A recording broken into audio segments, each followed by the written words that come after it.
예레미야 선지자 하면 여러분에게 생각나는 게 뭐가 있습니까? 딱 떠오르는 게 하나 있죠.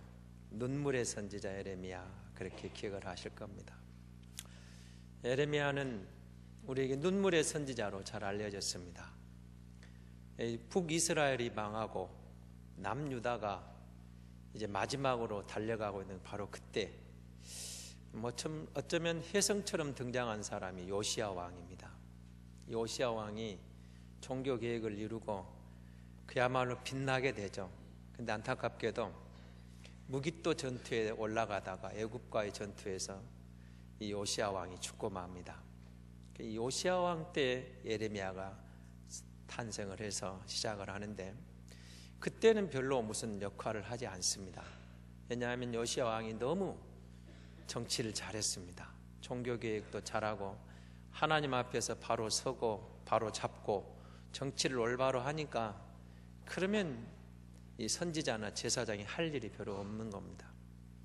근데 예레미야가 사실은 제사장의 아들로 이 요시야 때는 제사장의 아들이니까 제사장을 이어가기 위해서 제사장 수업을 하고 있는데 하나님께서 이 예레미야에게 제사장이 아닌 선지자로 부르시는 겁니다. 그럼 여러분, 제사장 역할과 선지자 역할이 사실은 역할이 많이 다릅니다. 제사장들은 주로 성전에 머무는 사람들입니다. 자기가 사는 집에 있다가 순번을 통해서 제사장이 거하는 곳은 주로 성전에 거하는데 백성들이 가져온 제물을 가지고 번제를 드리고 소제를 드리고 화목제를 드리고 속죄제를 드리고 속건제를 드리는 그 제사 의식만 잘하면 됩니다. 그래서 하나님과 이스라엘 백성 사이에 가운데 서서 저들의 죄를 중보하고 저들의 죄를 용서하는 그런 제사 의식, 그러니까 의식을 잘 지키면 됩니다. 율법에 드러난 대로 피를 뿌릴 때는 피를 뿌리고 고기를 먹을 때는 고기를 먹고 나눠줄 때는 나눠주고, 하여간 제사장은 그 역할만 하면 되거든요. 그러니까 뭐 듣기 싫은 소리 할 필요도 없습니다. 백성들이 가져온 제물을 가지고 죄를 회개하러 온 사람들에게 하나님 앞에 나아가 제물을 드리고 피를 뿌려서 죄를 용서해 주면 되는, 이게 제사장 역할입니다. 근데 선지자는 달랐습니다. 하나님이 말씀을 주면 그 말씀을 갖고 왕 앞에 서야 되고 백성 앞에 서서 그때의 말씀은 꼭 듣기 좋은 소리만 하는 게 아닙니다. 듣기 싫은 소리도 해야 돼. 나단 선지자가 다윗에게 가서 한 말 들어보셨죠? 당신이 바로 그 사람입니다. 왕 앞에 이렇게 하기 쉬운 일입니까? 당신이 바로 그 죄인입니다. 이런 식으로. 그러니까 선지자는 때로는 죽임을 당하기도 하고 감옥에 갇히기도 하고 매를 실컷 얻어맞고 하여간 왕따를 당하기도 하고 어려운 자리였습니다. 제사장은 비교적 성전에서 제사의식만 잘하면 되니까 대우받을 수도 있었습니다. 그러나 선지자 역할은 정말 어려운 일이었습니다. 평안할 때 선지자에 좋죠. 좋은 메시지, 잘 된다, 축복받는다, 성공할 것이다, 걱정 마십시오, 그 전쟁 우리가 승리합니다, 그런 메시지를 하면 선지자들도 좋겠죠. 근데 왕이 듣기 싫은 소리, 백성이 듣고 싶지 않은 소리, 그 소리도 하나님이 주신 말씀이면 해야 했거든요. 그러니까 어려운 일에 처했습니다. 예레미야가 처음에는 하나님께 이렇게 이야기를 하면, 하나님, 저는 자격이 없습니다. 근데 하나님이 아니다, 너는 선지자로 나서라는 겁니다. 그래서 선지자로 나서는데 아쉽게도 이 요시야 왕이 죽고 난 여호아스, 여호야긴, 그리고 시드기야에는 4명의 왕이 등장하거든요. 요시야 왕이 죽고 약 26~7년간에 이루어지는 세월 동안 이들이 철저하게 엉뚱한 길로 갑니다. 하나님을 떠나고 하나님을 배신하고 우상을 섬기면서 멸망받을 길로만 달려가는 거예요. 그러니까 예레미야는 하나님이신 말씀을 가지고 망한다는 겁니다. 망합니다. 글로 가면 망합니다. 정신 차리세요. 망합니다. 그러다 나중에는 안 되니까 바벨론 차라리 항복하십시오. 그런 메시지만 전해야 되니까 쉽지 않은 길이었습니다. 내 나라가, 내 조국이 망한다는데 기분 좋은 선지자가 어디 있겠어요? 그래서 그는 눈물의 선지자로 남유다의 멸망을 바라보면서 멸망의 길로 치닫는 그런 과정을 지켜보면서 하나님 앞에 국가와 민족을 끌어안고 울 수밖에 없었습니다. 그 예레미야가 우리에게 남긴 책이 두 권이 이제 여기 등장하죠. 예레미야와 예레미야 애가가 나타나는데요. 그 예레미야서는 이 예레미야 선지자가 그 메시지를 증거하는 가운데 12번의 대표적인 메시지를 유대 백성에게 전하게 됩니다. 그 가운데 이 12번의 메시지가 등장하는 가운데 오늘 본문은 첫 번째 메시지입니다. 첫 번째 메시지인데 사실 여러분 13절에 이제 나와 있죠. 두 가지 약이 있다는 겁니다. 왜 이 백성이 망하느냐, 왜 이 나라가 이방인에게 망하느냐, 그게 이제 오늘 본문의 내용인데요. 오늘 9절은 그렇게 시작하죠. 그러므로 그렇게 나옵니다. 자, 그러므로 이 말은 그 앞에 있는 1절에서 8절에 설명했던 원인이 있다는 거죠. 그 원인의 결과로 그 말입니다. 이러이러한 결과로, 자, 하나님께서 예레미야를 이제 선지자로 불러내십니다. 불러내는데 하나님은 어떻게 해야 됩니까 하니까 환상을 하나 보여주는데 북쪽에 있는 끓는 가마가 기울어져 가지고 그냥 싹 이렇게 기울어져 가지고 끓는 물을 갖다가 부는 장면을 보여주시는 거예요. 그러면서 하시는 말씀이 북쪽 이방 나라가 와서 이 나라를 그렇게 멸망시킬 것이다, 이제 이런 환상을 보여주시는 것이죠. 그러면서 이제 여러분 앞에 5절에 보면 그런 이야기가 나오면 하나님이 이 백성이 이런 말을 하십니다. 그냥 막 심판하니까 엄하게 하시는 게 아니라 도대체 너희가 왜 이 모양이냐 이겁니다. 왜 이 모양이냐? 무슨 말입니까? 내가 너희를 배신했느냐? 내가 너희를 서운하게 했느냐? 내가 너희를 떠났느냐? 나는 너희를 결코 떠나지 않았고 너희를 배신한 적도 없고 너희를 미워한 적도 없고 너희에게 어떤 해를 끼친 적이 없는데 왜 너희는 이렇게 쉽게 나를 배신하느냐? 그래서 그러므로 너희가 망하는데 두 가지 죄를 지적하신 거죠. 그 첫째가 생수의 근원 대신 나를 보냈다는 겁니다. 하나님을 버려버렸어요. 두 번째는 자기 웅덩이를 팠다. 이 13절의 내용이죠. 하나님을 버리고 자기 웅덩이를 팠다. 자, 하나님을 버린 이야기를 이제 먼저 하시는 거죠. 거기 이제 또 9절에 나오는 장면들인데 여러분 10절에 보면 뭐 기띔에 가봐라, 기섬에 둘러봐라, 계달에 가봐라 이런 표현들이 등장을 하죠. 근데 여러분 이 본문을 여러분 읽어보시면 제가 좀 다른 성경 번역을 읽어드릴 테니까 잘 들어보시기 바랍니다. 11절 말씀입니다. 어느 나라가 자신들의 신을 다른 신으로 바꿨느냐? 물론 그들의 신은 진짜 신이 아닌데도 말이다. 내 백성은 영광의 하나님을 아무 쓸데없는 우상들로 바꿔버렸다. 이게 이제 쉬운 성경입니다. 제가 한 군데 더 읽어드리겠습니다. 현대의 성경을 똑같은 구절을 읽겠습니다. 물론 우상은 신도 아니지만 그런 우상이라도 섬기다가 다른 우상으로 갈아치운 백성이 어디 있느냐? 그러나 내 백성은 전혀 도와줄 수 없는 우상들과 나를 바꾸어 버렸다. 내게서 그토록 영광스러운 일들을 체험하고도 그들은 허황된 우상들과 나를 바꾸어 놓았다. 그러니까 생수의 근원 대신 나를 버린 것을 이야기하시면서 한번 동서남북으로 다녀보라 그 말입니다. 주변에 많은 이방 나라들이 있는데 그 어느 나라가 자기들이 섬기는 신을 다른 신으로 갈아치운 민족이 있느냐? 아무도 없다는 거예요. 그런데 저들이 섬기는 신은 가짜다는 겁니다. 엉터리 신, 가짜 신, 우상인데도 불구하고 저들은 신을 바꾼 적이 없는데 하물며 너희는 진짜 신, 창조주 하나님, 참된 신, 살아계신 하나님, 이 하나님을 섬기면서 어쩌면 그렇게 쉽게 하나님을 우상과 바꿔버리느냐? 이런 뜻입니다. 그럴 수가 있냐 이겁니다. 어떻게 하나님을 쉽게 저버리냐는 겁니다. 그러면서 또 가져오는 게 있죠. 광야에서 너희를 어떻게 인도했느냐, 요단을 너희가 어떻게 건넜느냐, 홍해를 너희가 어떻게 건넜느냐. 사실 이런 이야기들은 지금 이 당시 이스라엘 유대 민족들에게는 상당히 수백 년 전 사건들입니다. 수백 년 전 사건들인데 여러분 여호수아를 읽어보시면서 그걸 발견하시죠?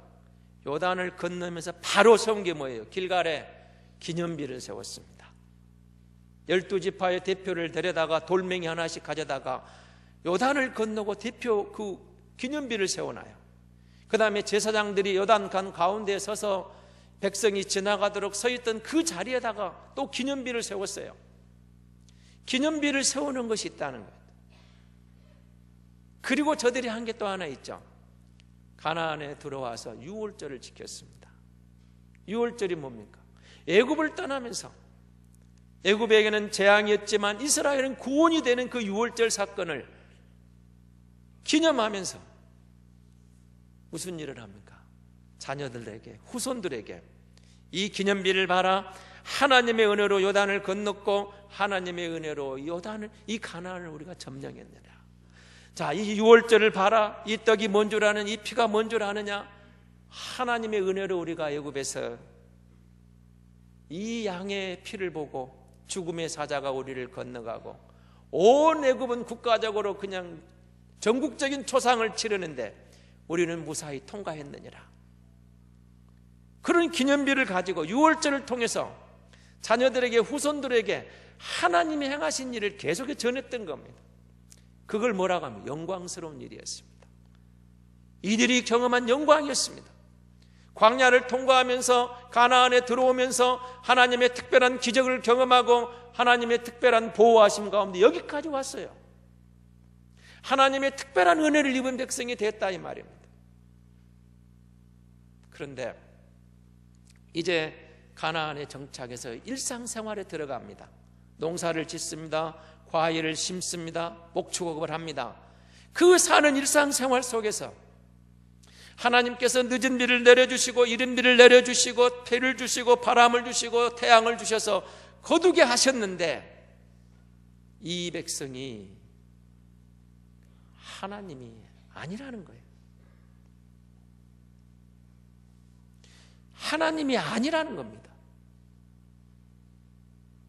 농사를 짓다 보니까 어떻게 됐습니까? 하나님은 보이지 않는 하나님. 하나님 우리에게 형상을 주신 적이 없어요. 보이지 않는 하나님.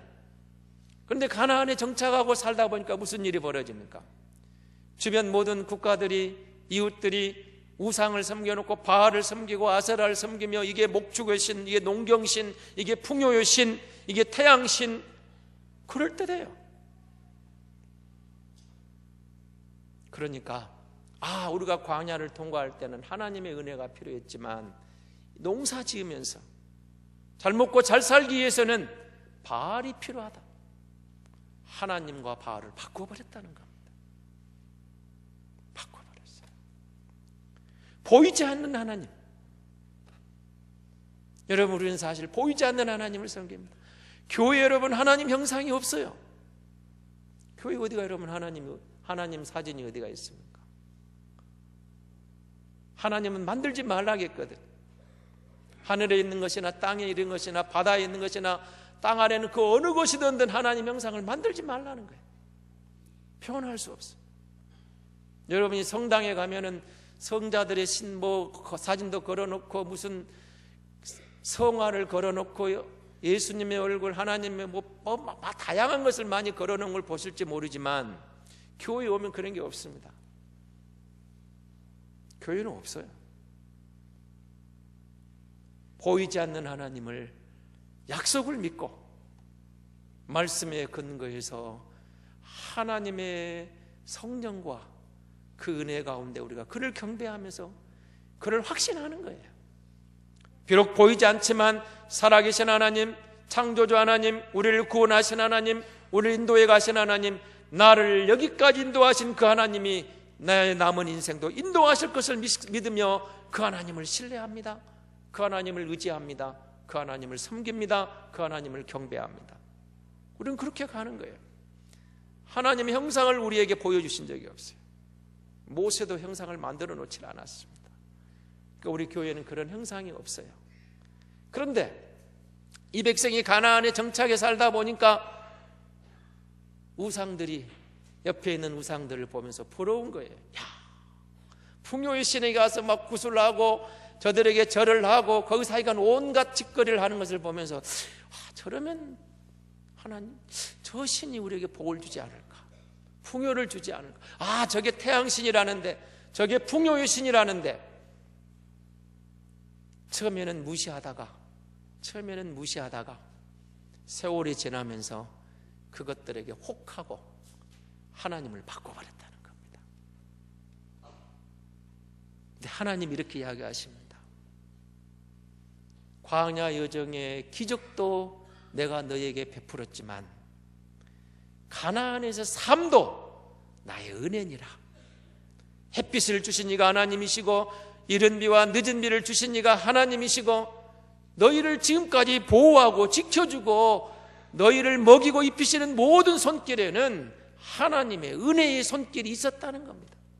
하나님이 보호하셨느니라. 하나님이 함께 하시는 생수의 근원은, 너희 삶의 근원은 하나님의 은혜니라.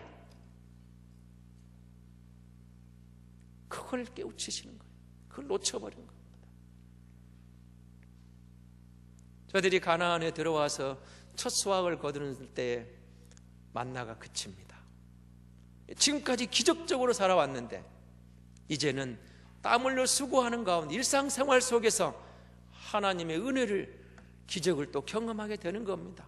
여러분, 우리가 심기는 심고 가꾸기는 가꾸어도 거두게 하시고 결실하게 하시고 땀 흘려도 소득을 얻게 하시는 것은 하나님의 은혜인 줄 믿습니다. 시편 127편 1절은 이렇게 이야기합니다. 사람이 여호와께서 집을 세우지 아니하시면 세우는 자의 수고가 헛되고 여호와께서 성을 지키지 아니하시면 파수꾼의 깨어있음이 경성함이 허사로다. 사람이 아무리 집을 세우려 하고 성을 지키려고 해도 하나님이 도와주셔야 된다, 그 말입니다. 여러분, 우리가 부자 되려고 아무리 노력해도 하나님이 도와주셔야, 세는 것을 막아주셔야 부자 되는 거예요. 소득이 하루에 한 달에 1억을 벌어도 병원비로 뭘로 사고 치는 걸로 하루에 한 달에 2억이 날아갈 수도 있는 거예요. 비록 몇백만 원 적은 소득을 거둘지라도 하나님께서 우리를 지켜주시면 그게 모아지는 것이고 그것이 우리에게 부자가 되는, 하나님이 지켜주셔야 된다는 것. 그걸 잊어버렸어. 아니, 떠나버린 거예요. 하나님이 아닙니다. 그러다 보면 어떻게 나옵니까? 자기 웅덩이를 팠습니다. 자기 웅덩이가 뭡니까? 이제 이 부분은 좀 농경사회다 보니까 이스라엘은 이제 이렇게 바위를 이렇게 파가지고 물을 걷어놓고 그 다음에 그 물을 가지고 비가 귀한 지역이니까 농사도 짓고 뭐 소떼 양떼를 먹였다고 그러거든요. 우리식으로 보면, 여러분 농사 지을 때 보면 옛날에 여러분 천수답이라는 게 있었죠. 천수답은 하늘만 바라보는 땅입니다. 땅. 비가 오면 농사가 되고 비가 안 오면 농사를 지어봐야 거둘 수가 없어요. 땅이 짝짝 갈라져 가지고 수확을 거두기는커녕 다 말라 죽어버리는데요. 이게 천수답입니다. 하늘만 바라보는 거예요. 하늘이 비를 주면은 농사를 지을 수 있고 하늘이 비를 안 주면 농사 못 짓는 겁니다. 그런데 여러분 저수지가 있어요. 저수지 물을 딱 가둬놓은 그 밑에 있는 논들은 비가 웬만큼 안 와도 가둬놓은 저수지에서 물을 대면 농사를 지을 수가 있습니다. 그러니까 여기 웅덩이는 그 역할을 보시면 물을 가둬놓았는데 그 말입니다. 근데 뭐라고 하십니까?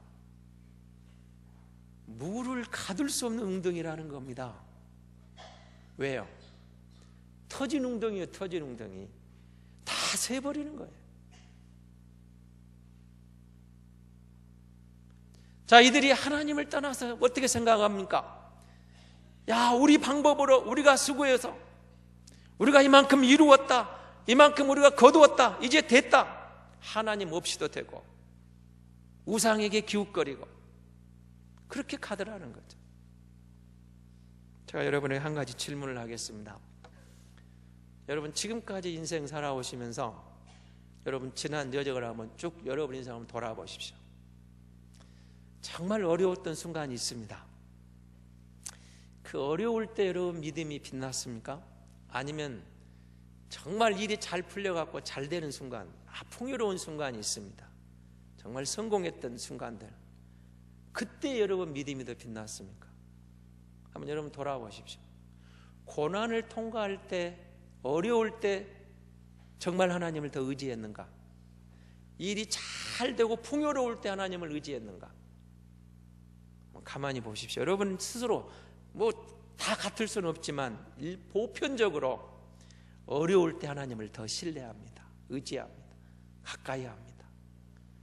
잘 먹고 잘 살고 여유 있으면 많은 사람들이 자기 잘난 맛에 취해버려요. 지금 이스라엘이 그 모양이에요. 고난을 통과할 때는, 어려울 때는 하나님을 의지해서 왔는데 먹을만 하니까, 살만 하니까 하나님 없어도 되는 것처럼, 내가 잘난 것으로, 내가 똑똑해서 된 것으로, 내가 할 수 있는 것으로, 하나님 없어도 내가 충분합니다. 지금 그렇게 가는 거예요. 그런데 여러분, 어려울 때 사실은 믿음의 순도는 가장 빛납니다. 우리가 오해하는 거 하나 있는데요, 남북한 문제를 보이고 보면 북한 참 짠하고 불쌍합니다.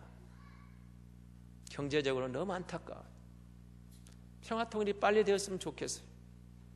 그런데 저는 지난번에 그 CBS에서, CTS에서 그 탈북자 한 자매가 간증하는 걸 잠깐 보면서 정신이 바짝 들었어요. 그분이 이런 말을 했습니다. 북한에서 신앙생활할 때는 하루하루가 기적이라는 게 기적이라는 거예요. 오늘 안 들키고 산 것이, 그 어려운 데 가서 모여서 몇 명이 소그룹이 모여서 하나님을 예배하고 찬양하는데 그 자체가 영광이에요. 영광. 그 자리가 막 감동의 자리, 감동의 자리. 그런데 남한에 내려와서 교회 가고 신앙생활을 해보니까 예수 안 믿는 것 같더라는 거예요.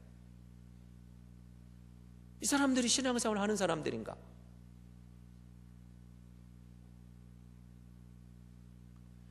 그분의 고백이 그겁니다. 북한에서는 진짜 예수 믿는 것 같았습니다. 정말 하나님 아니면, 하나님이 지켜자면 오늘 들키면 죽는데 그래도 하나님께 나와 예배하고 기도하면서 하나님 도와주셔야 됩니다. 100% 신뢰하는 거예요. 죽어도 좋습니다 하고 예배하는 거예요. 남한에 와서 보니까 물량주의, 세속주의, 물질주의, 교회가 너무 오염되어 있더라는 거예요. 이 사람들이 예수 믿는 사람인가? 어느덧 자기도 느슨해지더라는 겁니다.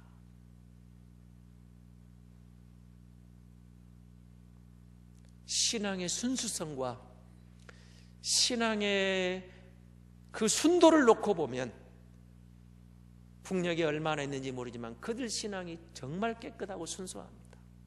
오염되지 않았습니다.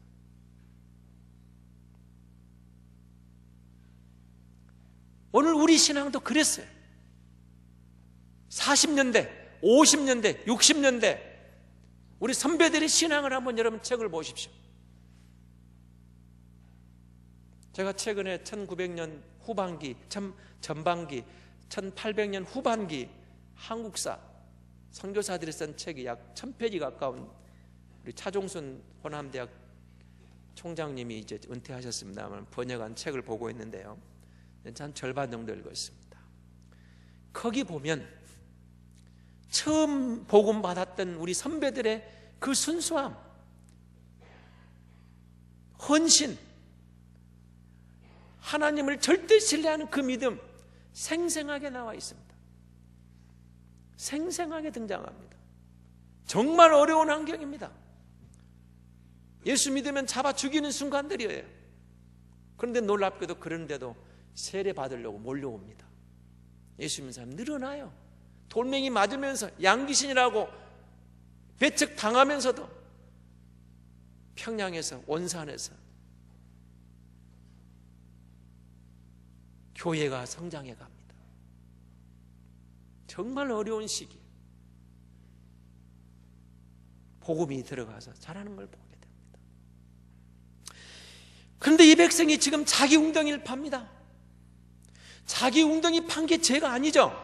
그러나 문제는 뭐예요? 하나님을 떠나서, 하나님 없이도 이건 됩니다, 하나님 없이도 이게 살았습니다, 이 영광이, 이 내가 얻어오는 이 모든 것들이, 이 업적이, 내게 있는 모든 것이 하나님과 상관없이도 다 할 수 있는 것입니다.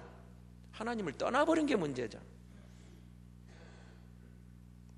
오늘 우리가 주를 믿는다고 하면 그 은혜 가운데서 내게 주어진 일을 다 하는 거예요. 성실하게 하는 거예요. 내 일 하지 말라는 게 아니잖아요. 우리에게 주어진 달란트가 다르고 직업이 다르고 할 일이 다 다른 그 부분에 대해서 주의 은혜로 잘 감당하는 거예요. 그건 복입니다. 근데 문제는 하나님의 은혜를, 생수의 근원을 떠나버렸어요. 하나님 필요 없습니다. 하나님 대신에 이런 우상이면 충분합니다. 아이고, 하나님 없어도 내 잘난 맛으로 충분합니다. 이렇게 가버린 거예요. 하나님과 아무 상관이 없는 거예요. 누가복음 12장에 보면은 여러분 부자 비유를 예수님이 들고 계시죠. 한 부자가 그의 수확을 거뒀는데 대풍년이 들었습니다. 창고에 곡식을 넣었는데 곡식이 부족해요. 그러니까 더 창고를 늘린 다음에 집어넣고 뭐라고 합니까? 이 부자가 내 영혼아 평안히 쉬고 즐기자. 그때 주님이 이렇게 말합니다. 어리석은 자여, 오늘 밤에 내 영혼을 취하리니 네가 모아놓은 것이 누구 것이 되겠느냐. 사랑하는 성도 여러분, 우리가 주의 은혜로 구원받은 주의 백성입니다. 어렵고 힘들 때 하나님의 도우심을 의지하고 나아가서 극복하는 것 중요합니다. 힘듭니까? 하나님을 의지해 보십시오. 분명히 길이 보일 줄로 믿습니다. 이 일이 잘 돼서 지금 성공하고 열매를 거두는 풍요의 시기, 저 영광의 시간입니까? 교만하지 마시고 하나님의 은혜를 인정하십시오. 하나님이 도우셔서, 하나님이 함께 하셔서, 하나님이 붙잡아 주셔서, 하나님의 은혜를 베푸셔서 내가 이런 업적을, 내가 이런 열매를 거두었습니다, 인정해 드리는 게 복이라 그 말입니다. 성도는 어려울 때 주를 의지하고 잘 될 때 하나님께 감사하는 겁니다. 이 백성이 생수의 근원 되시는 나를 버리고 자기 웅덩이를 팠는데 그것은 터진 웅덩이니라. 물을 모을 수가 없는 거예요. 터진 웅덩이에 무슨 물을 모을 수가 있겠습니까? 사랑하는 성도 여러분, 주를 의지하고 나아가고 그의 은혜 가운데 우리가 성실하게 나아가면 하나님이 웅덩이를 막아주시면 물이 고일 줄로 믿습니다. 하나님이 함께 하시면 하나님의 은혜로 참된 복과 행복을 누릴 줄로 믿습니다.